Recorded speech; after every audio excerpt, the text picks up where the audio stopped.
Hello बच्चों, बेटा कक्षा 5वीं में आज का हमारा विषय है कहानी सपेरों की। ये आपकी एनसीईआरटी द्वारा लगाई गई पाठ्य पुस्तक खोजे आसपास का एक पाठ है।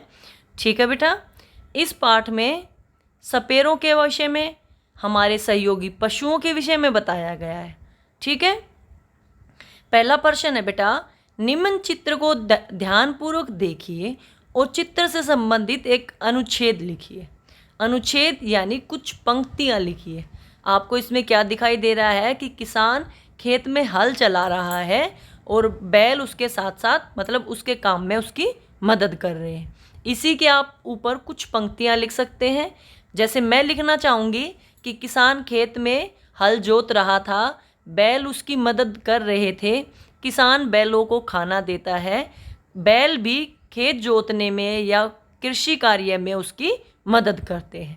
ठीक है, आप इसको और ज़्यादा भी लिख सकते हो, क्योंकि अनुच्छेद का मतलब होता है कुछ पंक्तियाँ लिखना।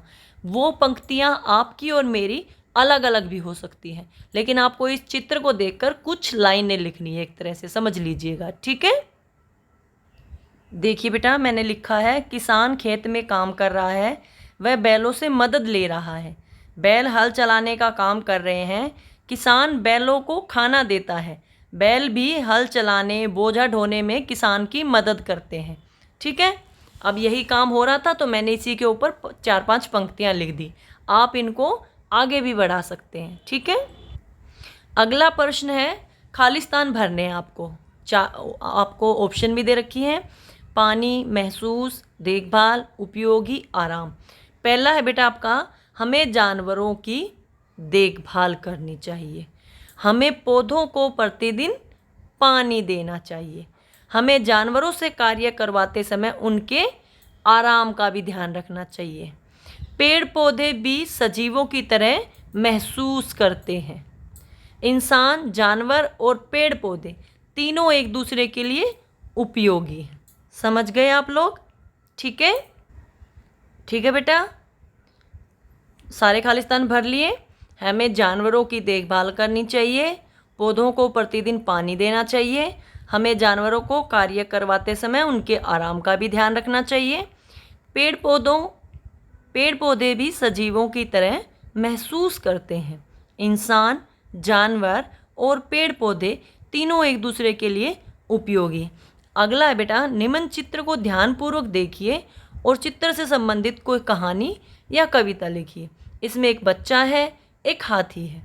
कहानी आपको याद है दर्जी वाली, जिसमें एक हाथी होता है और एक दर्जी होता है। रोज हाथी दर्जी की दुकान के सामने से जाता है और अपनी सूंड को दर्जी की दुकान के अंदर डालता है। दर्जी उसको खाने के लिए केला देता है। एक दिन दर्जी को बहुत गुस्सा आया हुआ होता है। हाथी रोज की तरह सूंड को उसके दुकान के अंदर डालता है, तो जब दर्जी को गुस्सा आया हुआ था तो वो केला देने की बजाय सुई चुबो देता है, तो हाथी को भी गुस्सा आ जाता है। हाथी गंदा पानी अपनी सूंड में भरकर उसके साफ धुले हुए कपड़ों पर डाल देता है। तो जैसा दर्जी ने उसके साथ किया, जब तक वो उसको रोज केला दे रहा था तब तक उनकी दोस्ती अच्छी थी, लेकिन जब दर्जी ने उसको सुई चुबो दी तो हाथी ने भी उसके कपड़ों को गंदा कर दिया। ये कहानी आप लोगों को याद है? नहीं याद है तो मैंने आपको सुना दी। और एक छोटी सी कविता देखिए, हाथी राजा बहुत बड़े, सूंड उठाकर कहाँ चले। याद है वो कहानी? आप इनमें से कोई भी एक कहानी या कविता लिख सकते हैं। मुझे कविता ज़्यादा पसंद थी इसलिए मैंने कविता लिख ली। ठीक है, कविता क्या है? हाथी राजा बहुत बड़े, सूंड हिलाते कहाँ चले, मेरे घर भी आओ ना, हलवा पूरी खाओ ना, आओ बैठो कुर्सी पर, कुर्सी बोली चटर पटर।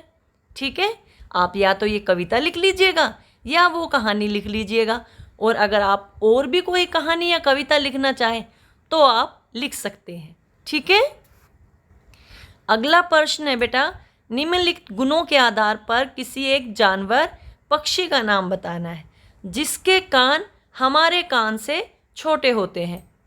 बताइए। क्या होगा बेटा? चूहा। चूहा छोटा सा होता है ना, तो उसके कान भी छोटे छोटे होते हैं, तो हमारे कानों से छोटे होते हैं।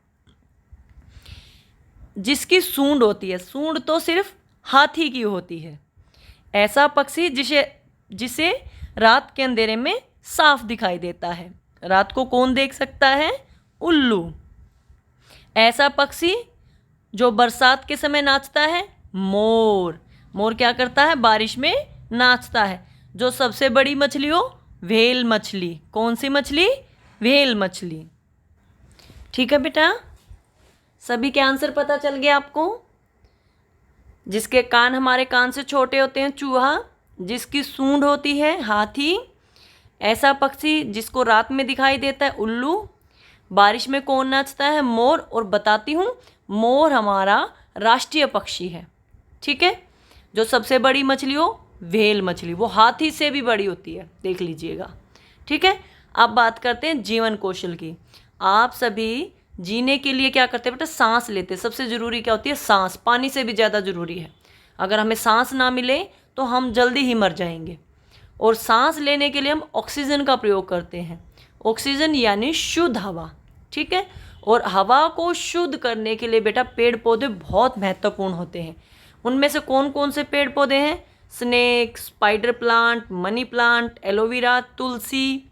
ठीक है। इनको शुद्ध वायु शुद्ध करने वाले पौधे भी कहा जाता है। इनको उगाना बहुत ही आसान होता है। इनको आप अपने घर पे भी आसानी से उगा सकते हैं। ठीक है। देखिए ये कौन कौन से बेटा, इसमें अभी नाम पढ़ लिए थे आपने। अब आपके लिए कुछ गतिविधियां हैं, कुछ क्रियाकलाप हैं। ठीक है। एक तो आपको क्या करना है, अपने मित्रों के साथ छात्रों को कहानियों, चित्रों, चर्चा, गतिविधियों के माध्यम से विषय के बारे में बताना। ठीक है। बता दिया मैंने आपको। इनके चित्र दे रखे हैं, ये पहचान कर लीजिए। अब आपके लिए 2 काम है, क्रियाकलाप यानी काम है। पहला तो आपको 4 लोगों को बताना है कि भाई ऐसे ऐसे जो पेड़ पौधे हैं वो वायु को साफ करते हैं, आप इन्हें अपने घर पे उगा सकते हैं और हवा को शुद्ध कर सकते हैं। देखिए अगर शुद्ध हवा मिलेगी तो हम अच्छे रहेंगे, स्वस्थ रहेंगे। दूसरा क्या करना, आपको खुद भी अपने घर में एक वायु को शुद्ध करने वाला पेड़ पौधा उगाना है। समझ गए? 4 लोगों को भी बताना है और खुद भी उगाना है। अब बात करते हैं आज की संस्कारशाला की। बेटा 23 जून यानी आज अंतर्राष्ट्रीय ओलंपिक दिवस है। ठीक है। ओलंपिक दिवस एक खेल आयोजन से कहीं अधिक है। ये दुनिया में सारे देशों को मिलाकर खेलों का आयोजन करता है। आप भी अपने स्तर पर, मतलब आप जब आप घर पे हो तो घर पे खेल खेल सकते हैं, जब स्कूल जाओ तो स्कूल में खेल खेल सकते हैं, ताकि आप स्वस्थ भी रहो और अगर किसी खेल में आगे बढ़ सको तो माता पिता का नाम रोशन कर सको। ठीक है। आज दिन है संतरिया वस्तु खाने का, नारंगी वस्तु खाने का, पपीता, खरबूजा, रसना, जूस, कोई भी वस्तु ले सकते हैं। ठीक है। सबसे लंबी उंगली का अनुमान लगाने वाला खेल अपने परिवार के सदस्यों के साथ खेलना है। अच्छा, आपको अपने दादा दादी या मम्मी पापा से एक लोक कथा, मतलब उनके समय में जो चली रहती है ना पुरानी कहानियाँ, जिनका कोई मीनिंग होता था, जो सबके लिए उपयोगी होती थी, ऐसी कोई लोक कथा सुननी है। ठीक है। और आपको दैनिक दिनचर्या तो बताई जाती है जिसका पालन आप लोग नहीं करते। मुझे पता है, देख लो। आपको अपनी दिनचर्या बदलनी है और जो हम बताते हैं उसके अनुसार करना, फिर आप अच्छे बच्चे बन जाओगे। माता पिता का अभिवादन करके दिन की शुरुआत करनी है। अपने दांतों को दिन में 2 बार ब्रश करें। प्रतिदिन स्नान करें। खूब पानी पिएं। संतुलित आहार लें। अपने चेहरे को बार बार छूने से बचें। हाथों को साबुन और पानी से धोएं। अपना गृह कार्य समय पर पूरा करके अपनी क्लास टीचर को भेजें। ठीक है। आ गई सारी वीडियो समझ में? अगर आपको वीडियो समझ आ गई तो चैनल को सब्सक्राइब कर दीजिएगा। वीडियो देखने के लिए आपका बहुत बहुत धन्यवाद।